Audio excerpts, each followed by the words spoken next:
Hello, everybody. Welcome back to the SuperJershShow podcast. It's my podcast where I talk about random things randomly. Normally, it's video games, music, and movies. But on this special episode, we're just going to talk about 2 horror movies. I want to quickly remind you that I'm also available on iTunes and Spotify. Just search SuperJersh. If you like this podcast and you want to find more episodes, you can visit my website, SuperJersh.com. If you want to support me on patreon.com/SuperJersh to get this podcast early and ad-free, I would highly appreciate it and recommend you do so. If you want to support me in other ways and follow me on social media, YouTube, Twitter, and Instagram are all at SuperJersh. If you want to email me to be a part of the show with your questions, comments, and suggestions, the email address is superjershow@gmail.com. I want to thank new patrons Mary, Savannah, and Tracy. Thank you, Patreon executive producer Tris, and thank you, legendary Patreon producer Zelbinian. At the time of this recording, you recently had a birthday. Happy birthday, Zelbinian. I've got one more patron to thank, and that is Patreon executive producer Mirror's Edge Girl, who is a surprise guest on this podcast. Say hello, Mirrors. Did you actually say hello, Mirrors, with words out loud? Because I didn't hear you. I did. Okay, Oh, now I hear you. We're going to roll with it.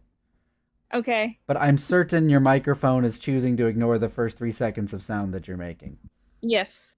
Okay. I'll speak up now. That's all right. Every human being I've ever met in my entire life has ignored the sound that I make, so don't feel bad. So we are going to talk about some movies.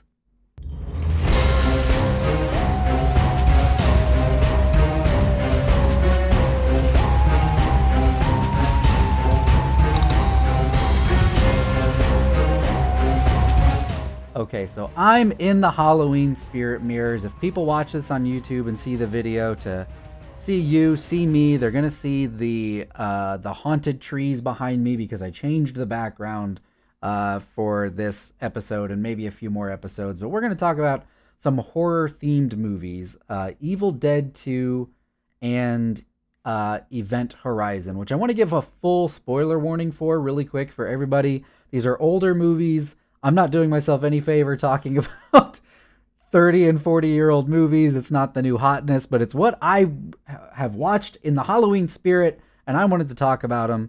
And I wanted to get another person's perspective on these movies, and Mears was kind enough to come onto the podcast. She's a longtime supporter, and I really appreciate it. So I'm glad that you found the time to do this as well. Yeah, it was really hard, but I made it work in my super busy schedule. So I want to talk about Evil Dead 2 first. So okay. My first question to you is, what is your relationship with the Evil Dead series? Have you seen them all before? Like, tell me about just your overall relationship with the series before we get into Evil Dead 2 specifically. Okay, so I just knew of the Evil Dead series just based on word of mouth and seeing bits and pieces on TV of some of the movies. And I knew some of the actors in the movies from other things that they've done. Just him or anybody else? So the girl Bobby Joe, Cassie DePaiva, she was on a soap opera that I watch. Okay. So I knew her from that. But everybody just those two. But Evil Dead 2 I only saw 10 days ago for the first time. Okay. So you were Okay, so you were vaguely aware of the whole series growing up, but you now just sat down and watched Evil Dead 2 for the first time about a week and a half ago. Correct. Yeah, and another server I'm on Discord did a movie night, and they actually did it inside Discord because they have Nitro and like the full thing, so they were able to screen share inside. Okay, a really nice car, and I drive a bullshit Volvo. I got it. Exactly. So okay, I was gonna ask if there was a particular reason why all of a sudden you started with Evil Dead 2. Yeah, it was on the schedule, and I was like, I've never seen it before, and I know it's like I literally was just gonna say, put your hand in front of your camera. Okay, we fixed it. Okay. Yeah, because I knew it's like a a cult classic, and Mm-hmm. everybody talks about it and how great it is. So I was like, well, I'll see it. I'm in the spooky movie mood this month, so Yeah, me too. So I'll briefly talk about my experience. So I grew up on Army of Darkness. I That's a okay. movie that we rented a lot, that I watched on TV a lot. I was very familiar with Army of Darkness. I didn't know until later in life as an adult that it was the third movie in a trilogy. I thought Army of Darkness was a standalone, that was it. It was its own thing because if you recall, it basically in all of the Evil Dead movies, including Army of Darkness, they always recap the previous movie at the beginning of the movie.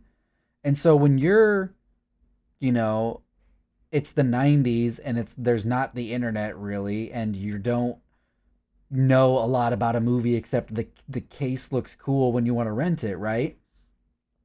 You don't know that. So I just assumed the first 10 minutes of Army of Darkness was just like the backstory to get you caught up to the movie. I didn't know it was recapping another movie at all. And then later as an adult I found out about the whole Evil Dead series, and I started to watch. I planned a long time ago to watch the whole trilogy in a row, and I watched Evil Dead 1 for the first time like several years ago. But I also never got around to watching Evil Dead 2, and I only checked it out because when I put up the Patreon poll or asked you all in the Discord what should I watch, I think you had mentioned you should check out Evil Dead 2, and I was like, shit, I haven't seen that. That's a really good idea. So I have only actually watched it for the very first time in the last week as well. Okay, I assumed that you were like, that was a favorite movie of yours growing up. So okay. Yeah, so I think what's kind of going to be unique about our conversation is we're not coming at it with kind of rose-colored eyes. Neither one of us kind of grew up with Evil Dead 2. I did grow up with Army of Darkness, and I did love Army of Darkness, but I haven't rewatched that in years. So anyway, um, so yeah, I'm curious. I'm curious your thoughts, like overall. What did you think of it, especially out of context, without seeing Evil Dead and without seeing Army of Darkness, just like seeing where this ends up? So I was kind of confused because I was like, oh, this is really kind of starting abruptly and everything's going quickly at the beginning, and I didn't know that it was recapping the first one, Uh which huh. but they shot it with new footage. So I've been looking on IMDb and the trivia, so I Yeah, I know some of the behind the scenes stuff, but yeah, and then just this was a weird movie, man. This was wasn't it? it it I felt like I was high watching it, Yeah. but it was so and see, I watched it with a group of people, so there were people in like the voice chat that would talk periodically. So I think that made it more fun, and Hmm. most of them I think had seen it so many times. But it was just it's one you have to watch with a group of people, I feel like. But I Sure. was it was late at night. It was just like a weird experience for me, especially like some of the scenes like you said we're doing full spoilers, Full right? spoilers. Yeah, it's an old Okay. movie. Yeah. So like the scene where like everything in the cabin's like laughing, That. Yeah. and then just like all the stop motion, that it just seemed like a big fever dream to me. But Hmm. that's the appeal of it to Yeah. me, I think. Um yeah, like I went back and I was watching some clips earlier today, and I think I'm gonna have to watch it again. Hmm. Um but it was yeah, I don't know. I liked it. That's It what was that was just my question. That's what I was gonna be like. So overall, were you positive or negative on it? I guess yeah, I liked it and I'd watch it again, but it was just real weird. it was weird. I think that the whole cabin laughing together was definitely the highlight of the movie for me. Um, there you go. You have a very active camera, which is better than an inactive one, It's probably all the ghosts walking or around. one that doesn't fucking work like mine. Right. Um, Yeah, I think that overall I ended up positive, but I feel the exact same way you did. Where so I started watching it and it was like whiplash. It was I because I was in my mind I was like vaguely familiar still with Evil Dead 1, and I was like, wait a minute, this is supposed to be a whole group. Why is it just two of them? Are they remaking the first one? Is this? And I had heard, like, I remembered hearing that, like, oh no, the second one is like a remake of the first one but with more money, and then the third one is a remake of the second one with even more money. That's not necessarily the case. They do recap the movies in 2 and 3 in the first 15 or 20 minutes or so, which is kind of unique to this series, I think. I can't think of any other movies where they like reshot parts of the movie for a substantial chunk, almost the entire first act. You know what I mean? Um, but so I was confused why things were different. So I went ahead and like YouTubed like a quick Evil Dead 1 recap to remind myself of like all the things that had happened in 1. I was like, oh yeah, oh yeah. Anyway, apparently also speaking of trivia, I guess they had to reshoot it because the distro rights for Evil Dead 1 weren't owned by them, and so they had to redo it because they weren't allowed to use any of the footage or something like that. Did you think it was scary at all? Because Sam Raimi kind of has this reputation, and I think this series has a reputation for being this kind of hybrid genre defying series of it makes you laugh and it makes you scary. I think horror comedy was kind of maybe born from this series. Maybe it existed prior, but this really kind of popularized it, I thought, and made it like a kind of mainstream slash cult idea. So like, were you ever scared? And did you ever laugh? So for the first one, I wasn't scared during it. I was, uneasy, probably at most. I know that apparently the first one was supposed to be just like straight horror, and then they were told like, "Oh, you need to make this one funny." Um, Interesting. so I laughed at some of like the really over the top cheesy stuff, some bad ADR. The disembodied hand was funny. The chainsaw as a hand was funny. Um, That's like, isn't that such an iconic like horror movie weapon? Like you have Jason's mask and Freddy's claws, and then I think of Ash's chainsaws right up there as like that is like in the lexicon of pop culture and horror films. It's like you see a chainsaw, you think of Evil Dead, right? Am I and wrong? I knew of yeah, that was an image that I had in my mind even before I saw it. Like I knew that he was Ash, and I had heard of Ash versus Evil Dead, the The series, show, yeah, yeah, yeah. but I haven't seen any of that. Me either. And I know they did a soft reboot slash sequel that came out maybe like within the last 10 years. Oh yeah, they remade Evil Dead 1 in 2013. And they Yes. did that straight horror too. And I remember the trailer. I remember that movie being pretty creepy. It's been, I mean, it's sad to say because we can all see our graves from here, but I remember that I guess that's like 8 years old, but it still feels like a new movie to me. Maybe I'm weird because the old Evil Dead feels like the old one, and the new one feels like the new one. But that was 8 years ago for crying out loud. You know what I mean? But I don't know how it plays today, but I remember um, kind of being pretty creeped out by it in 2013, and they redid the premise almost like The Invisible Man, where they tried to make it a real life trauma like drug withdrawal or something like that. Do you remember that? Have you ever seen that? No. You haven't seen Evil Dead from 2013? No. Okay, so this This does is this is the only one I've ever seen. right, right, right. So this doesn't spoil it for you. I promise. I'm very anti-spoilers. This is like something you find out in the first 5 minutes of the You movie. are. I didn't know that. Do you watch movie trailers lately? Um, uh, Instead of just like randomly going out to a cabin, they have a friend who's like trying to kick a drug habit, and they're trying to isolate them from society. And Oh, so it's okay, kind of like that's this, cool. yeah, it's like this real world trauma that becomes a horror situation, kind of like the Invisible Man, like this abusive, relationship that he's always leering or whatever. So I remember like thinking that was pretty clever. I won't say anything else about it in case you go down the rest of the Evil Dead series, but I thought that was an interesting. I appreciated that validation because there's not a ton of validation here. Like I do feel like you feel the movie's age. Like some movies are kind of like ageless, like I don't know, like Jurassic Park, Back to the Future. They always just feel very watchable. Like if it came out today, you would still watch it for the most part. But this Mhm. definitely kind of felt of its time. Did you think? Yeah, just with like the super over the top 80s campiness. I mean, yeah, it I was thinking about that as I watched it. Was like, okay, is this do I think this would hold up. And I think with just like the stop motion like claymation type effects alone would make it not hold up. Mm-hmm. Um, but Well, and what's funny about that thought too is because usually us like movie snobs and film buffs like insist on practical because it's supposed to help the timelessness of it.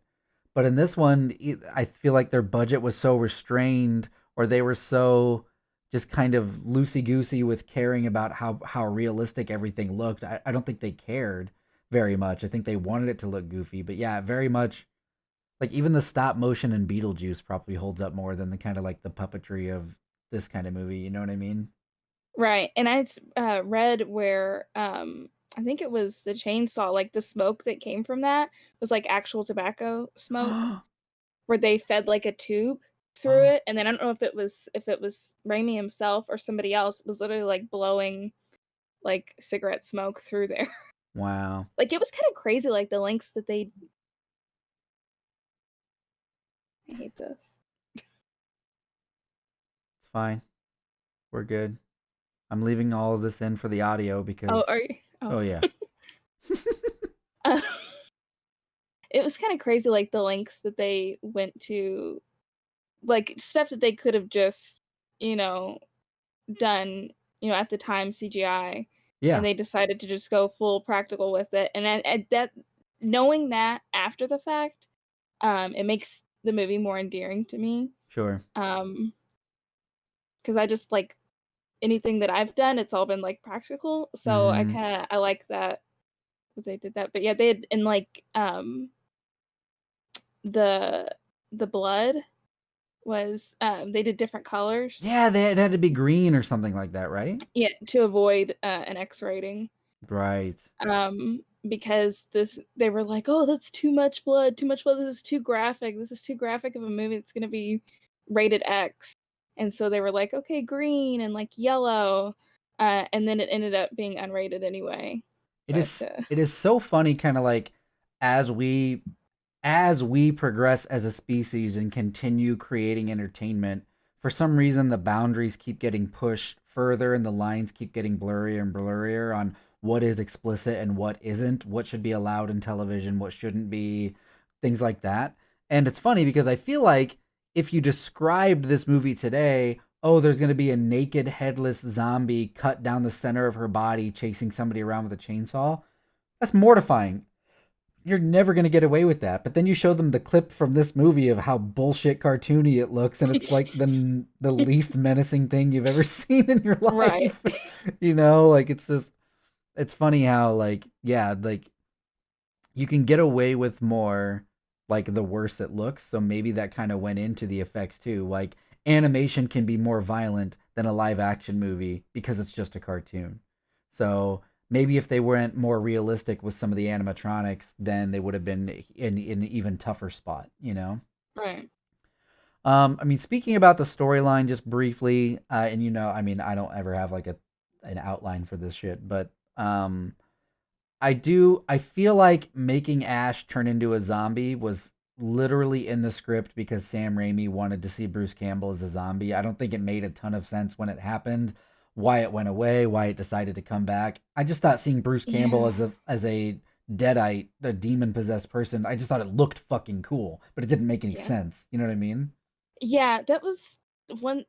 I was like, because he kept, getting possessed, and then he was fine, and then Yep. possessed, and then he was fine. I'm like, why are they like, why is this woman hanging on him? Like, why is everybody wanting to be close to him? I'd like chain him up, throw him in the cellar with that grandma, Yeah. and just say, forget him. I was like, what's the. Yeah, I didn't understand that.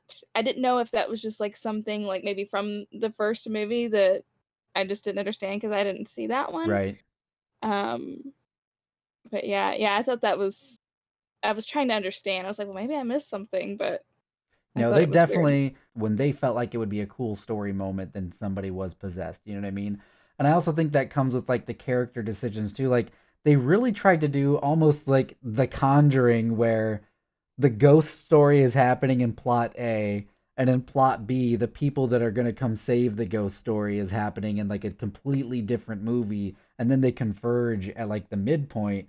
Where in The Conjuring 1, it's like this masterful thing where all the characters feel fleshed out and it feels like a cohesive world where it's like it all takes place in the same kind of somber, scary movie. But I feel like with Evil Dead 2, it was like it could have been shot 3 years later in a different sound stage by a different director. It's like goofy camp, the Bruce Campbell show for 30 minutes, and then people you've never met before. Hey, we've got the Book of the Dead.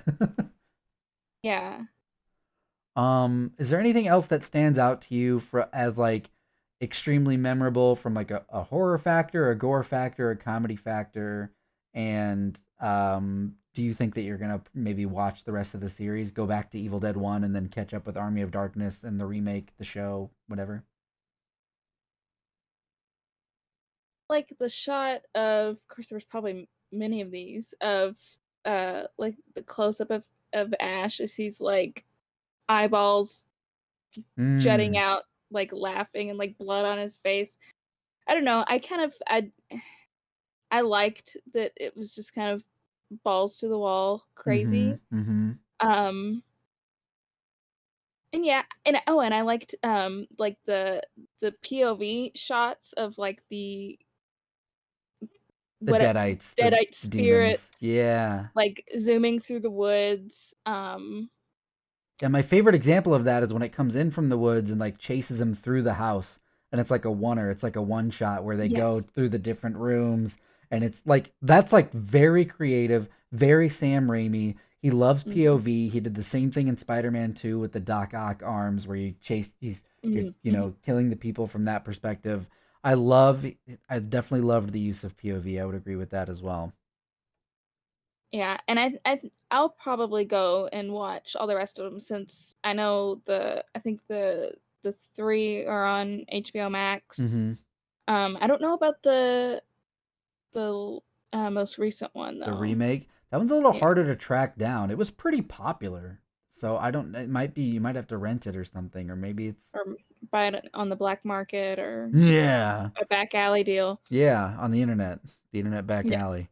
Um I think at first I started confused and I thought it was more camp than good. And about halfway through like once we got first through the first act basically of okay, I understand this movie's the Bruce Campbell show. We've rehashed this first movie. Now we can transition more into what this second movie's supposed to be about and kind of have fun with the setting. And after the awkwardness of the storylines converging and you realize oh they're kind of in this together now and they need Ash to save them. I really came around on it by the end and it really overall did end up liking it a lot.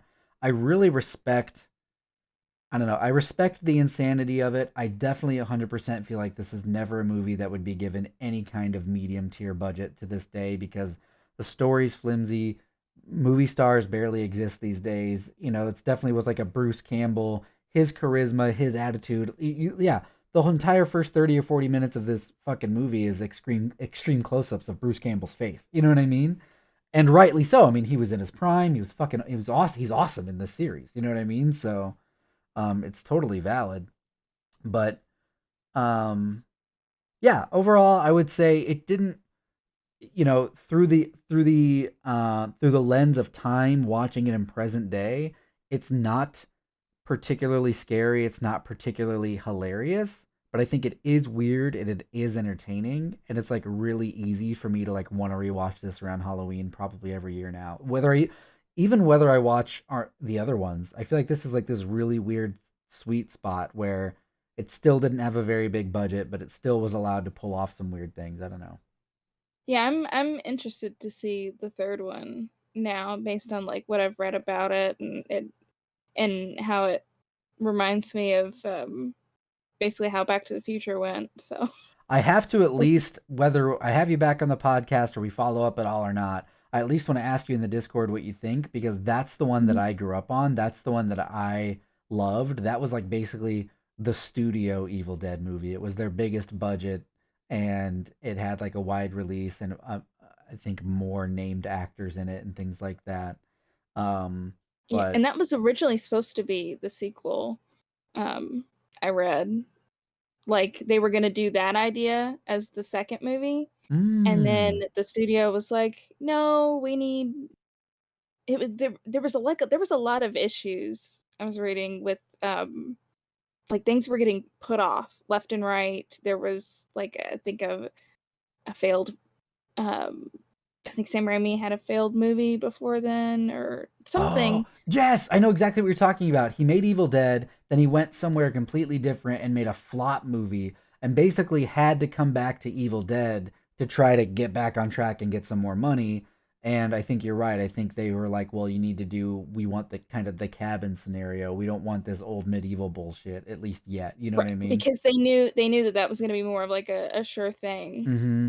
Yeah, that one, the third one was supposed to be like 84 is when they wrote that, and they were going to do that, and then it got pushed off, and then I think it's like 92 or something it came out. So it's a long time coming. But yeah, I'm interested to see that one now.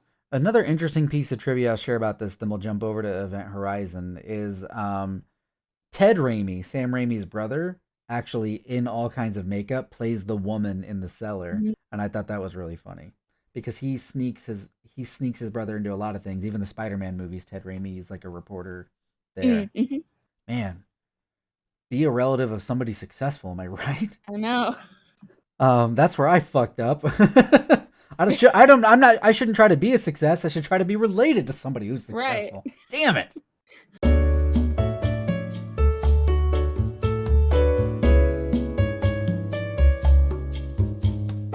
Did you know that if you support me at any tier on patreon.com/superjersh, you can get this show early and ad-free? It's possible you didn't know that because you're hearing this promotion right now. And you may also not know that patreon.com/superjersh has dozens of exclusive reactions never released to YouTube, including TV show and movie reactions, like The Queen's Gambit, The Boys, Twin Peaks Season 1, Watchmen, and Twilight. But Jersh, I only care about when you talk about music. Why should I go to Patreon? Well, dismissive listener/viewer, the exclusive reactions I mentioned include several music reactions from a variety of artists, including 10-track mixtapes and full album reactions. These are 90-minute videos ad-free of nothing but me reacting to and reviewing music. But Jersh, also, what if I mainly care about your gaming content? Well, then you're a liar, listener/viewer, because nobody cares about my game streams on twitch.tv/SuperJersh. So head on over to patreon.com/superjersh now to support me at whatever tier you are most comfortable so that the reactions, reviews, podcasting, and gaming can continue.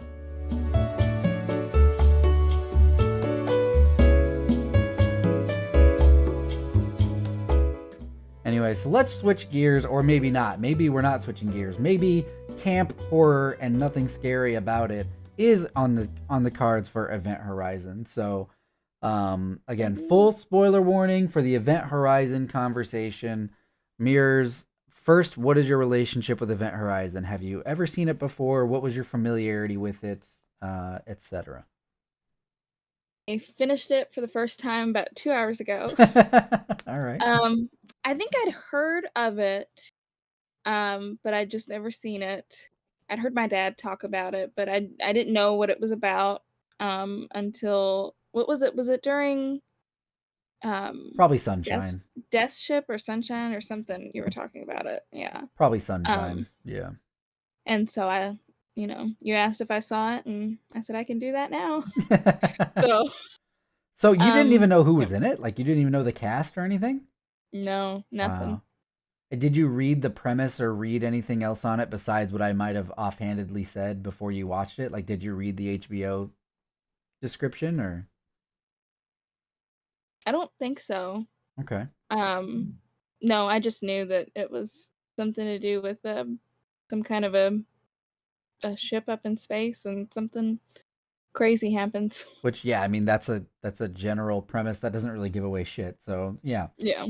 For me, I'm definitely familiar with Event Horizon.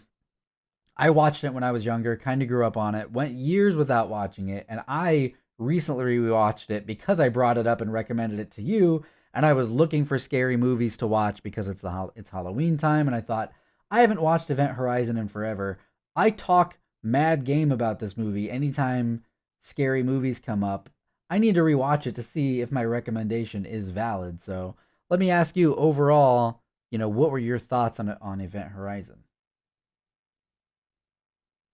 Reminded me a lot of Sunshine. Um, I didn't think it was as good as Sunshine.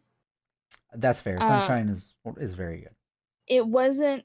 I wasn't as, what's the word, engaged Okay. as I was for Sunshine. I say I have notes here on the similarities. Well, There was. isn't it I'm fun? sorry. I was gonna say, isn't it insane how closely plot wise it is about a derelict ship and we need to go find it, and now we're fucked. Now we need the ship. Now there's something wrong with the ship. I mean, I don't want to take words out of your mouth, but me personally, even though I love Sunshine and Event Horizon happened first, I'm still Mhm. just like, Jesus, these is like really similar. Right. Yeah, there was like, full spoilers. Mm-hmm. There was like the like crazy hallucination type stuff that was going on. Mm-hmm. There was going out into space without a suit. Mm-hmm. There was, a rescue mission involving another ship. We gotta go save this other ship. There's a distress signal. As soon as I heard Yeah. that, I was like, I know, I've seen Sunshine. I know what's gonna happen. There was the fire burning thing going on. Um, like with Mark Yeah. Strong was all, everybody's all jacked up. Um, yeah, it seemed very much. I don't, and I didn't read if um Sunshine was any way inspired by this movie, but it was pretty close, I would say. Yeah. Like, if I were them, I would Sunshine, sue, you know. I think Sunshine was inspired by a lot of space sci-fi, and specifically Alien and Event Horizon. So yeah, Yeah, I yeah, I don't could think they see that. hid that at all. Yeah, But yeah, I mean, I enjoyed it as a whole. I think Lawrence Fishburne was great in it. he's a I was pretty, rooting for him the whole he's kind time. of a badass in this movie, huh? He is. Sam Neill, I usually like him. His acting was a little suspect in this one. There were some, like, I don't know, the delivery of some lines was a little over Shaky. the top. Hmm. Um, his character was a little confusing to me. Like, I knew he was gonna be, like, doing some shady stuff. You did. You Um, kind of pieced that he was going to be a problem guy. yeah, just because, like, he's the one who, like, designed this. I'm like, well, something happened. He maybe he did this on purpose. Maybe he's like, you know, sending them in as food. Mm-hmm. Um, I didn't get. So is he supposed to be like the devil? Whenever he like died and he came back and he was like, the ship brought me back. So here's what I think. Like, yeah. I think that when that portal opens to create a black hole, it rips open space time as we know it and is literally a portal to hell. And it basically brought some hell back with it, which is why they were Mhm. getting readings of some living entity but couldn't put together Yeah. what it was. That's basically hell on the ship. And he before he goes out into space, before he dies, I think Mhm. he is Sam Neill. He is the doctor. I can't remember the doctor's, can't remember his name offhand. Where? Yes, Dr. Weir. He is Dr. Weir. He is basically just like Mark Strong from Sunshine, like seduced by the Mhm. ship Mhm. and succumbs to it, just like the old captain did, except it happens to Weir because he has an attachment to the ship from creating it. And so he's like acting in the ship's interest, like he actually gouges his eyes out, all these things, because he's basically possessed by the hell that is on this ship. And then after he goes out the airlock, when we get the big finale with him looking all fucking fucked up, weird, and cut up and shit, like full naked, everything, I think that is a hell's manifestation of weird. That they're just using him as a vessel. He's not actually back. He died. He went to hell. He was under, Okay. you know, the control of hell on the ship, doing hell's bidding, basically. And so they just used his entity as one to face off. I actually read in the trivia that the entire face off at the end was supposed to be a little bit more of a subconscious battle with Lawrence Fishburne's character, and he was actually going to have the final battle with that fire uh recruit that he accidentally got killed, because it was like he needed to overcome that guilt within himself to be able to save everybody or whatever. Right. But test audiences were like, well, this is left field. Sam Neill's the guy we know, and Sam Neill's the villain of the movie up until this point, sabotaging everything. So why wouldn't we see Sam Neill at the end? And to that, I say kudos to you, test audiences, because I totally fucking agree. It would have been really stupid to end on that flame guy that you don't have any attachment to or know. You know what I mean? So Then so Sam Neill, when he came on the ship, he wasn't knowingly like sending them to their doom, right? no, Or not was not in that was my just like opinion. a because he was seeing like his dead wife and he was just kind of he was losing it progressively. So it was just like the ship was like poisoning him right then. Yeah, like he was as much a victim as the rest of them, but then he succumbed to basically the pull of the ship and became overly attached to it and wanted to protect it at all costs because he basically became under the control of the hell that was on the ship. Is my Right. personal opinion of it. Sam Neill, as I was saying, is kind of like an America's dad character. So whenever he's not the hero, or if he's like a villain or acts in ways that are untoward of the character that we've built him up in other movies, I don't think it works as well. As good as an actor as he probably is, you know. Yeah, it was like and maybe he was a little uncomfortable. Maybe it was out of his comfort zone a little. But yeah, I could tell it was just like he was maybe trying a little too hard. And so some of like his delivery came off a little disingenuous. Mm-hmm. But yeah, I was like, Sam Neill, I don't know about you, man. It's like I finally Um, get to be the bad guy. Look how scary and ooh hell the devil I am. and looking like Pinhead from Hellraiser, which Yeah, the director, I don't know if you knew this, the director was let me read my thing here. He Paul. consulted during pre-production. Oh yeah, with Clive Barker. Yeah, Yeah. yeah, I think I also read somewhere that like the gate, the portal in Event Horizon is kind of Mhm. shaped like the box from Hellraiser or something like that. Right. Yeah. And I could whenever cause see I had already read at that point that tidbit. Mm-hmm. So whenever Sam Neill came out and he was like his head was looking the way it was, I was like, well, I see Pinhead there. So I think that was definitely an inspiration. The secondary characters I actually impressed me more this time rewatching it than I remembered because like yeah, they were kind of stereotypical, like, you know, James Cameron's Aliens, whereas like there's the tough as nails guy, there's, you know, the the medic, and there's like just the badass, you know what I mean? Like there's kind of these stereotypical characters, but stereotypical things don't happen to them. Like the cute blonde girl that you think is this nobody ends up kind of being the final girl at the end, where like she lives and is like helps basically save humanity from the brink of being burnt to hell. The badass guy who you think is going to get stuck in space and die in space actually gets back, Yeah, you know? I was shocked that that worked when he was like, "I'm back," and then immediately gets like blown away again. Yeah. Um but yeah, I think that yeah, it's tough to see Sunshine first. And it's also unfair to Event Horizon because Event Horizon was like over a decade first. Right. And I do think they're different movies. Like Sunshine is definitely sci-fi first for 2/3, then it kind of becomes horror movie, whereas this tries to be horror and uneasy the rest of the way, you know? Right.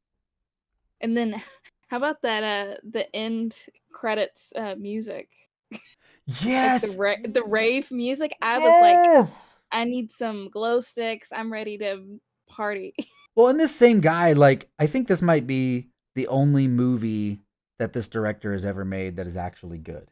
Like, he directed Mortal Kombat, he directed Resident Right. Evil series, which he basically bastardized Resident Evil, one of my favorite video game series of all time. Like, the 1.5 movies I've seen in that series were garbage, and every trailer I saw after that looked even worse. So, but I actually feel like this is a good movie. It's an interesting premise, especially when you consider that, you know, it came out in the '90s. It was pre Sunshine. It was pre Interstellar. I mean, Interstellar basically ripped off Event Horizon's explanation of how a black hole works. The whole paper fold in half. That was an Mhm. Event Horizon first. You know what I mean? Because you can't explain it any better. That's like the best explanation you could think of. You know. But I yeah, I love the premise. I love sight unseen. Oh, we have I also like movies that kind of change genres. Like Mhm. have you ever seen From Dusk Till Dawn? Some of it. Okay, but so are you familiar with what it involves? Vampires, right? Yes, yes. Yes. So And I know there was a series too. yeah, they made a Um, series based on the movie, but From Dusk Till Dawn is another type of movie where the first half of the movie it's like a gangster family kidnap movie with these criminals trying to run from the police, and it's only halfway through the movie at the midpoint when they finally go to the bar where the vampires are, and then it becomes a vampire movie. So you're like invested in this. It could have totally just been a crime drama thriller of these two psychos trying to get away with this kidnapped family, and that could have stood enough on its own. And then it throws vampires into the mix.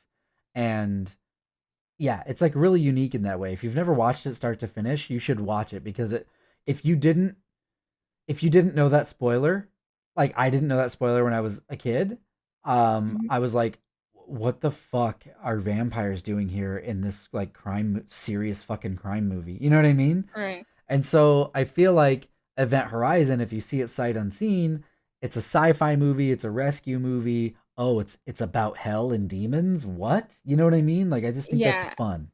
I had absolutely no idea about that part. So I was kind of like, "Oh, it's actual hell." Like, okay, we're seeing like videos of like people's like limbs getting sucked on and Mm-hmm. like blood and people being like chained up and little baby bear being there screaming. That okay, the baby bear thing, I was like, "What?" Yeah. The baby bear, mama bear. That was weird. It was Um a little forced. It kind of yeah, reminded me of Flatliners. Have you ever seen the movie Flatliners? the remake. You saw the remake? Yeah, not the original. The remake is not good. I highly Yeah. recommend the original. Just because I mean it is a who's who of like 90 stars. It's Kiefer Sutherland, Kevin Bacon, Right. Julia Roberts, Oliver Platt. Like it is top to bottom like the biggest names in the 90s and it was directed by Joel Schumacher who's a really damn good director. Mhm. But I'm sure if you've seen the remake, then you know these characters are kind of they get individual traumatizations from things that they did when they were a kid after they kind of go under, right? I never saw the remake, but that's the premise of Flatliners is they got close to death and then the kind of karma comes around for them basically. It kind of reminded me of Flatliners in that she has this guilt about this kid that needs her and she's not there and like hell is trying to manipulate them like use your demons against you that kind of thing. And it happened to different characters, Lawrence Fishburne with the character that died, the mom, Sam Neill with his wife, you know what I mean.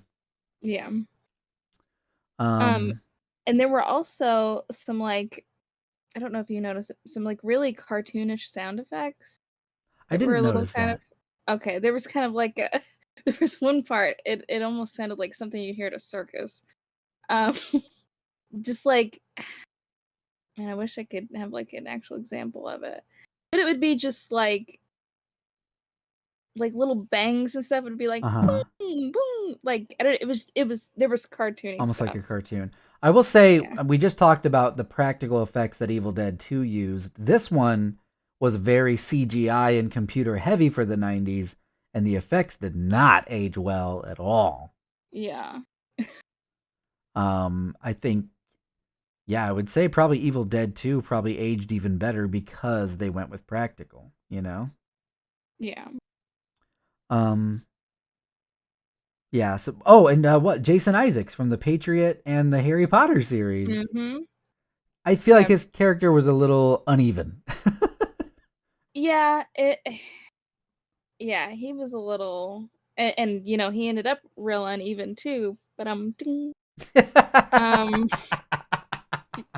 yeah, that one I was like, "Oh, we lost a good one, man." That was Yeah. really kind of brutal the way that was the way that ended up. Yeah. Um yeah, he was yeah, I don't know. He's a good actor though, so I'll give him that, He but is. Well, and he's incredibly menacing in The Patriot. Have you ever seen The Patriot no. with Mel Gibson? I've heard of it, but I've never seen it. It's Mel Gibson, Heath Ledger, Jason Isaacs. That's a very good movie if I recall. Which also Jolie Richardson, who is also in Event Mm. Horizon. Hmm. I think she's in The Patriot too. It sucks that Mel Gibson's garbage, doesn't it? Yeah, yeah. I recently listened to The rants. yeah. I got a good laugh out of that. Dude, it sucks so bad that like that's the situation because I want to go back and watch old good 80s and 90s Mel Gibson like Braveheart and The Patriot and the Mhm. Lethal Weapon series and like Um, all I can see is just him being drunk leaving racially charged messages. I'm just like I can't do it, man. I can't do it, William Wallace. I'm sorry. right. Um but yeah, so it sounds like overall you thought Event Horizon was okay, but that the movie that it really homaged it the most in the last 10 or 15 years, Sunshine, was probably a better overall movie, you think? Yeah, if I hadn't seen Sunshine first, I probably would have liked this a little bit more, Mm-hmm. but it was just like all I could think of was okay, well Sunshine did this little bit better. Um like the Mark Strong character I thought was better Mm-hmm. than Sam Neill's Yeah. shtick. Um yeah. Yeah, I mean, it's okay. I would probably watch it again. I think I asked my dad, like, what he thought of it, and he was like, "Yeah, it's okay. It's not my favorite, but, um" It's definitely not as scary as I remember. So Yeah, what now? Didn't you say there was a scene in this that, like, yes. that really scared you? I wrote that down. I was like, "What was the scene?" It was so what I had said was there was a sound effect in the movie that gives me the hibby jibbies, and it's when his wife slits her wrists. That's Oh, sound. I didn't notice the sound. Yeah, it's pretty pronounced. Well, you probably heard it as boingy, boingy, boingy, boingy, wom, wom, wom, wom, wom, wom, wom, wom. Like Mickey Mouse jumps out of her wrists when she sliced it. Ho ho! Yeah, that was pretty, I promise there are cartoonish sounds. There are. Yeah, I noticed them. I don't know, um, maybe you were too scared and you were watching through your through my fingers. hands. You couldn't pay attention to them, but Yeah, I yeah, mean, that scene was pretty brutal. yeah, but overall, it's definitely not. I'm trying to think of like what is there any scary movies that you've watched as an adult that were Mhm. scary? That you actually Oh, got scared? like, you mean, like, scared, like, "Oh, oh, Just there's scared so in many different general. I need to look away, or I better watch a cartoon when this movie's over. Turn on the light if I was watching it in the dark to start, that kind of thing. a lot of, like, supernatural ones. Like, oh, so Conjuring 2, I really liked because of how, when the first time I saw it was in a theater in those, like, really reclining seats. Mm-hmm. So it's basically my mom and I were basically laying down watching this movie in Mm-hmm. a theater of people. So it was really like I felt like I was open. Mm-hmm. And seeing that it really unnerved me. Um, so I think like that, I don't know, like Paranormal Activity really freaked me out. Mm-hmm. Um, I just watched a movie last night, Hellfest, for the first time. I did look away on that. Not that it was more like a gory, Okay, scary. okay, gotcha, yeah. Um, I let out a blood curdling scream on that. Um, but yeah, like, and anything that there could happen, like in a realm of possibility, like okay, somebody randomly picks a house, like Strangers. Have you ever seen that? The I Strangers. haven't, no. Okay, never mind. Um, just like anything where something could happen, Actually like happened to somebody you. could like randomly pick somebody to like stalk. Mm-hmm. Um, or like yeah, something like that, or somebody breaks into your house and like chases you throughout that, like stuff like that. That's what freaks me out. Okay. I think for Yeah. me, probably yeah, the first paranormal activity I watched when it first came out, again, a lifetime ago because time is meaningless. But that was definitely uncomfortable to watch. Sinister, like really got me because I watched that by myself at Yeah. night and was like, there's a lot of jump scares in Sinister. They're kind of cheap scares, but they worked. But yeah, I think it's hard for me to get scared as an adult, which is maybe, and I feel like, and again, some backstory for me, I have not watched a lot of horror movies in my life. It's never been like a mainstay. I watched some when I was a kid, not a lot when I was an adult, and only in the last 5 or 10 years that I start trying to get back on the horror movie train. So I can't imagine what it's like if you're a lifelong horror fan chasing that dragon trying to be scared when nothing fucking phases you anymore. You know what I mean? Like I've literally like Halloween, like I was way too young to be watching that movie. Like I was probably like maybe like 6 or something the first time I ever saw it. So I've grown up on horror, and I watch scary movies all the time. So I'm always trying to find like the thing that's actually gonna I was actually having this conversation last night. Like it's hard to scare me now. I can be uneasy and be like, "Oh, I'm creeped out." Mm-hmm. Like I can like one time I was watching the first Conjuring in the basement with the lights out, and I got a phone call and I was like, "Oh," like Right. stuff like that. If I'm like, it'll get me in like a creeped out mood where every, you know, bump I hear, I'm like, "Oh my gosh, my house is haunted and somebody's gonna kill me." Um, but yeah, I think from liking horror stuff from a young age, it's kind of like I'm desensitized to that. Yeah. So I want something to like really freak me out. Yeah. And that's Well, kind of like if I ever make like a movie or something, like that's what I would want to do. Find something to like really like be really scary. yeah.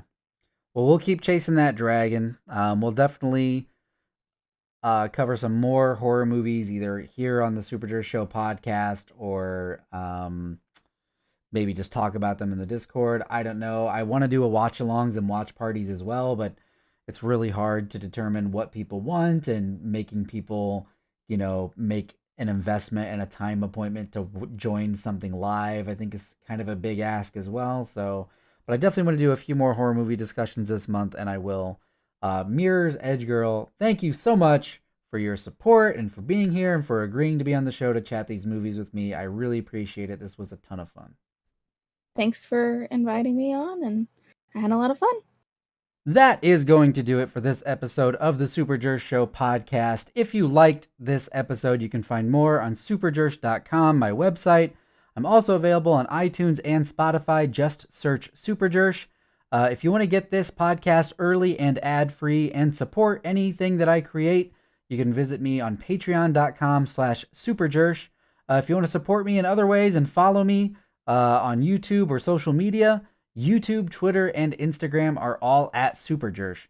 If you want to be a part of the conversation with any questions, comments, or suggestions for any topics we've covered or topics we haven't covered, the email address is superjershow@gmail.com.